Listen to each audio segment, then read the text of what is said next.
Hi, I'm Steve and welcome to my kitchen. Today I want to demonstrate how you can make whole wheat bread. Like this.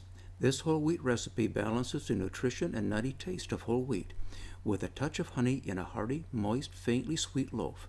This loaf is delicious to eat as it is pleasing to the eye. And if you're wondering how I made this bolie, instead of using the typical 5-quart Dutch oven with a 10-inch diameter, I use this 3-quart Dutch oven or this 2.5-quart round baker. Both have a smaller diameter, which changes the shape of the bolie. Let me show you. I'll be using 1.5 cups bread flour, 1.5 cups whole wheat flour, 1.5 teaspoons salt, 1/4 teaspoon instant yeast, 1 tablespoon canola oil, 1 tablespoon honey, and 13 ounces cool tap water. Whole wheat flour doesn't have as much gluten as bread flour. It won't rise as much and can result in a dense loaf. My preference is to use a blend of bread and whole wheat flour, which gives the bread balance. I set up my workspace with my utensils and my ingredients. I'm going to start with the dry ingredients. 1.5 cups bread flour. I use the scoop and shake method for measuring flour. This recipe is very forgiving and you don't have to be exact.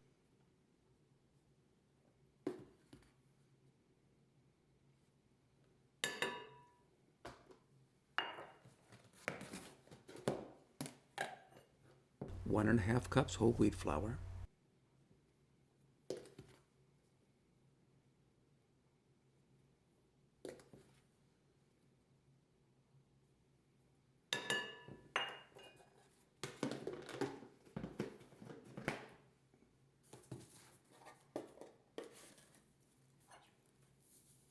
1.5 teaspoons salt. I use a heaping teaspoon to get my 1.5 teaspoons.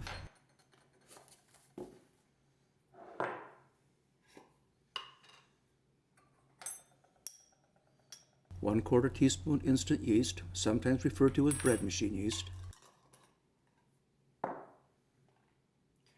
Oops, I forgot my whisk. Before we add the flavor ingredients, I want to mix the dry ingredients to ensure that the salt and yeast are evenly distributed throughout the flour.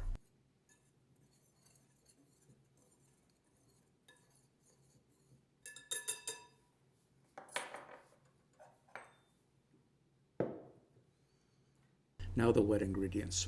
1 tablespoon canola or vegetable oil.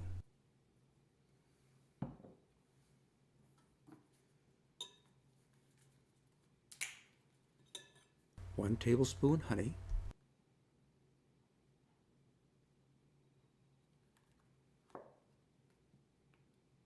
'I'm using the measuring spoon for this video, but it's a lot easier to get the honey out of the bear using both hands. You should feel free to use both hands and just estimate 1 tablespoon.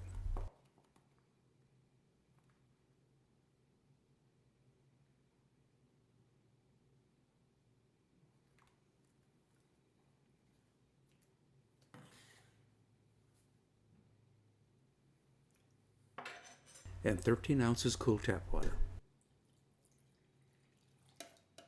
Next, we'll combine the wet and dry ingredients.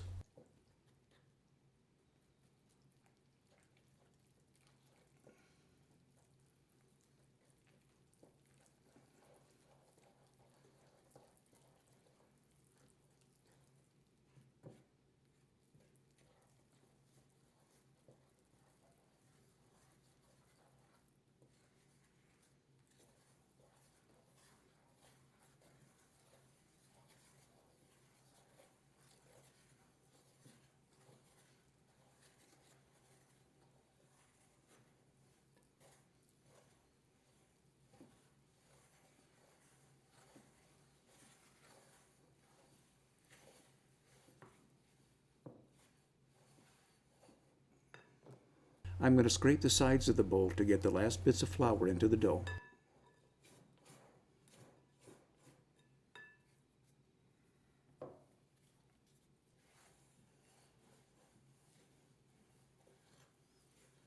Note how the dough is beginning to stick to the bowl. It means the ingredients are well blended. And we're done. Did you see how easy that was? No mixer, no kneading, no yeast proofing. All I had to do was mix the wet and dry ingredients. All we need to do now is cover the bowl with plastic wrap and leave it on the counter to proof overnight. And Mother Nature will do the kneading for us. I'll see you in the morning. No-Knead dough should be proofed for 8 to 24 hours, which gives you a lot of flexibility. You can make the dough in the morning and bake it for your evening meal, or you can make the dough in the evening, bake the next morning, and have oven-fresh bread for your lunch. The dough has proofed overnight and more than doubled in size. It's time to fold, shape, and proof the dough a second time. Bakers have known for years that bread benefits from long proofing times. The No-Knead method takes advantage of this principle. It uses a minimum amount of yeast and long proofing times to develop flavor.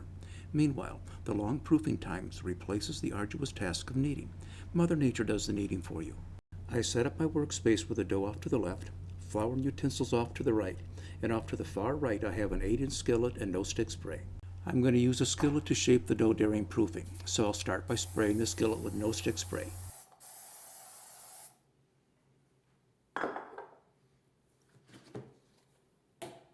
Next, I'll lightly dust the workspace with flour and scrape the dough out of the bowl.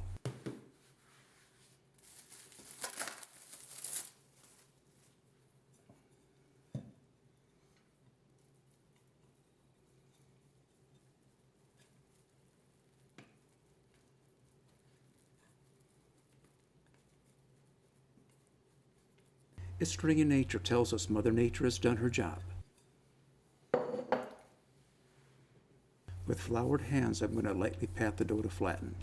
Then, using a plastic bowl scraper, I'll fold the dough over onto itself, forming a ball. That's all you have to do.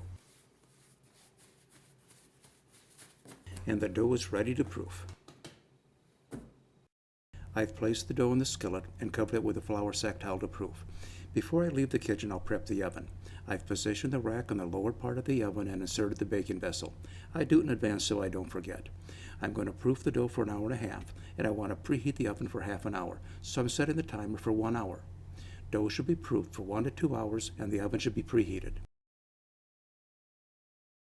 It's been 1 hour, and I'm setting the oven to 450 degrees, and I'll reset the timer for an additional 30 minutes. The dough has been proofing for an hour and a half, and the oven is preheated. It's time to bake the bread.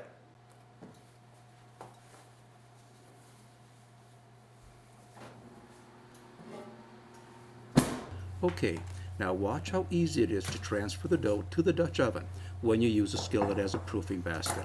This is something your kids could do safely. I'll shake to center. Now I'm going to score the dough. I couldn't do it when it was in the bowl because I inverted it when I transferred it to the Dutch oven. My solution is to use the scissors. It's safe, it's easy, and it does an excellent job. And it's ready for the oven. Next, we'll set the timer for 30 minutes. I'll see you then. The bread should be baked for 30 minutes with the lid on the Dutch oven. It's been 30 minutes. I've taken the top off and reset the timer for an additional 3 minutes. The experts recommend baking the bread with the top off for 15 to 30 minutes to get a rustic crust. Personally, my wife and I prefer a softer crust for our everyday bread. Our preference is to bake the bread for 3 minutes with the top off. You should experiment and develop your own preferences. It's been 3 minutes. The bread is ready. Let's take a look.